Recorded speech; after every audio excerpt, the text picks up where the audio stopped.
Assalamualaikum warahmatullahi wabarakatuh. Selamat berjumpa lagi kawan-kawan di channel Grianet.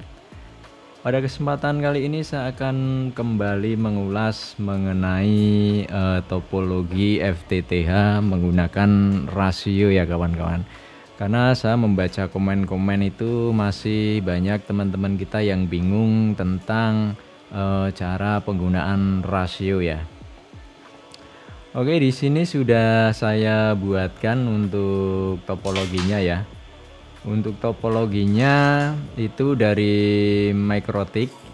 Mikrotik itu kita sambungkan ke OLT ya teman-teman. Kita sambungkan ke OLT, ini biasa menggunakan kabel LAN.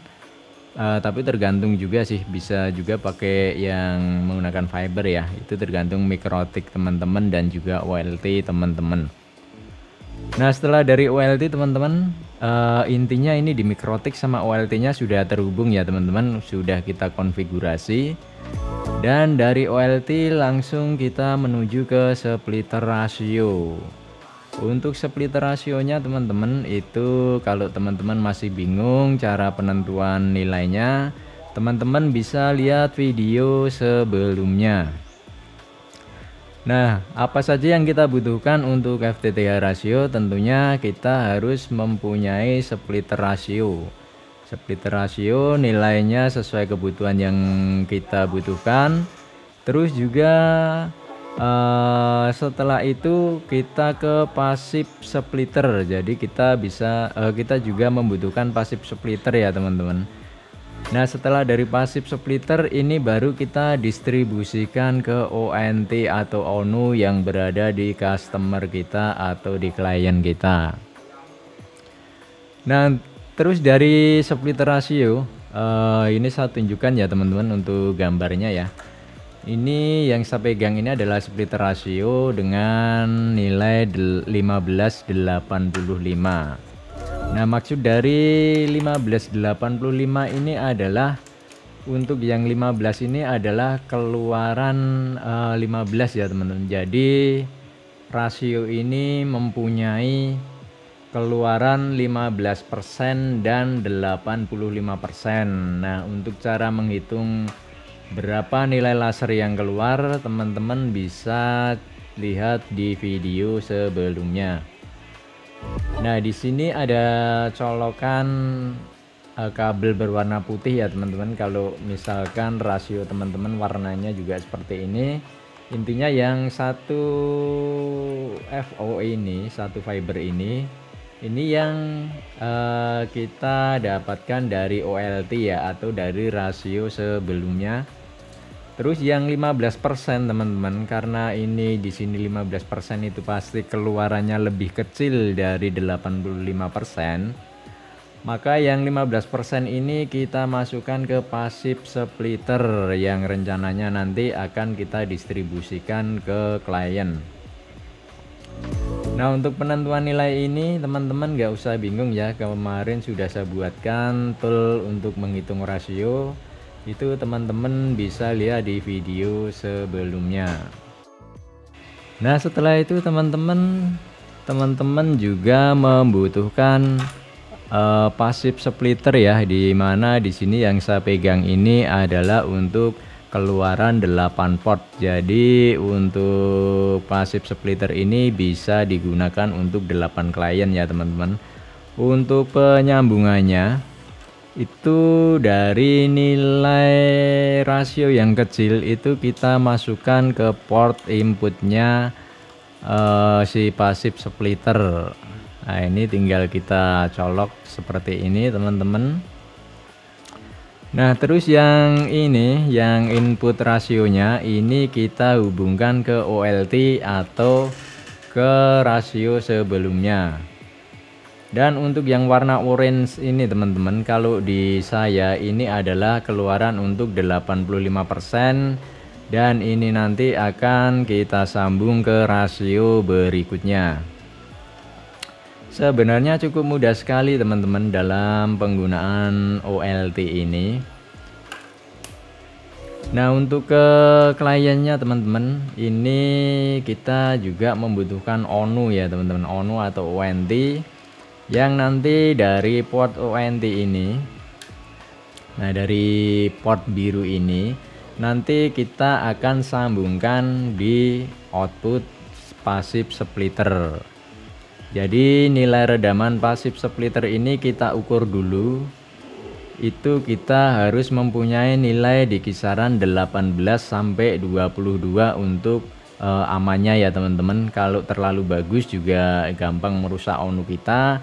Namun kalau terlalu tinggi juga nanti kalau redaman naik si ONU ini bakal tidak terkoneksi atau putus ke server teman-teman. Nah seperti itu untuk cara penggunaan splitter ratio dan passive splitter.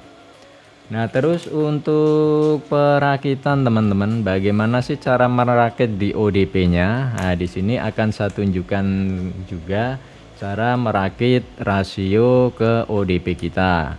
Untuk yang paling aman kita menggunakan box ODP itu yang kalau bisa yang isi dua passive splitter seperti ini teman-teman. Jadi yang atas itu nanti kita gunakan untuk splitter rasionya, yang bawah untuk passive splitter yang akan kita distribusikan ke klien.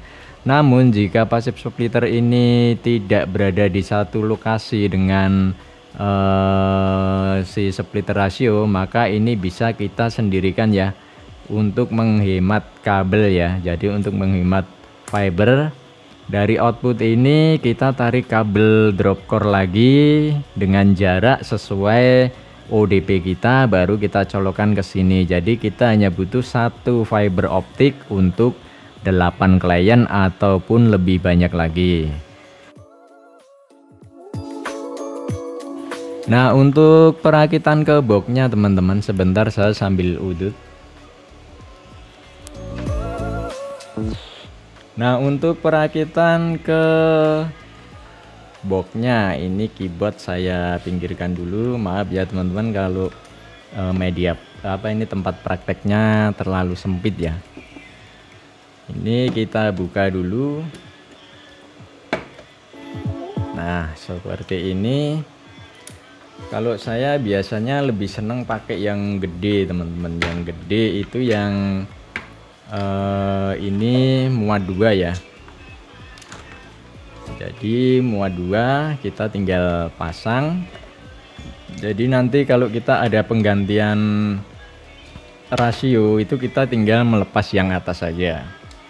Nah seperti ini teman-teman untuk perakitan ODP ya. Terus untuk peletakan atau penataan rasionya, saya biasanya kalau box seperti ini saya taruh di belakang ya teman-teman. Kita gulung jadi satu di sini ya. Ini kita gulung, anggap saja ini saya gulung di sini ya teman-teman, biar untuk menyingkat waktu. Dan nanti di outputnya kita keluarkan,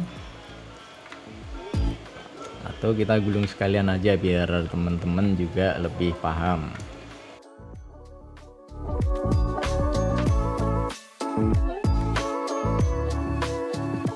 Untuk pelepasan pengikat ini teman-teman hati-hati ya, kalau kita beli kadang itu susah sekali dilepas ya. Kalau kita mau pakai gunting atau apa itu harus diperhatikan, jangan sampai fibernya ikut kepotong. Nah seperti ini, mari kita rakit.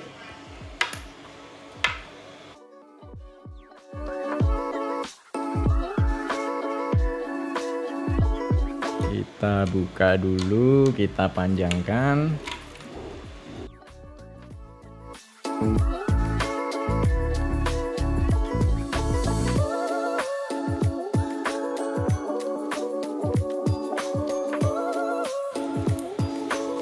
Seperti ini.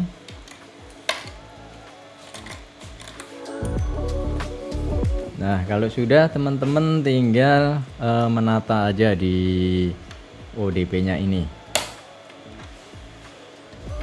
Nah ini tinggal kita gulung, hati-hati saat penggulungan teman-teman, karena nanti kalau terjepit bisa menyebabkan fiber yang ada di dalam kabel ini akan terputus.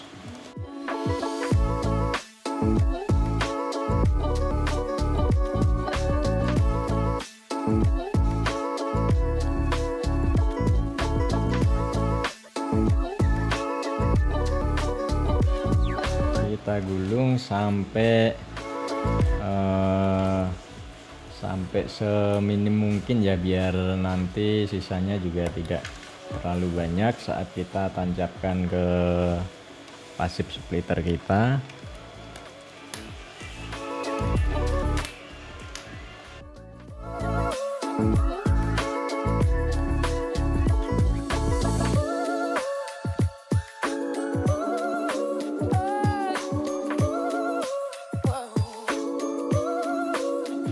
Ini juga kita gulung yang input dari rasionya teman-teman.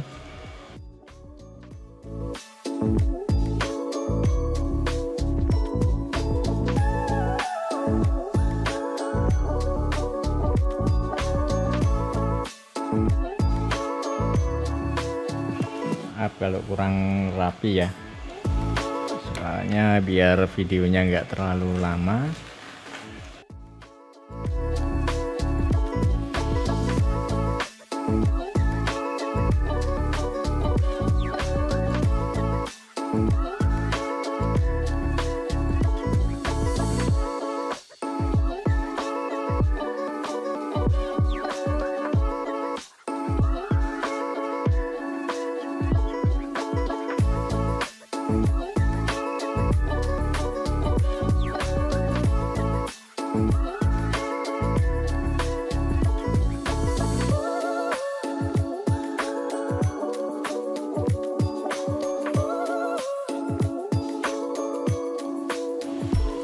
Nah, seperti ini teman-teman.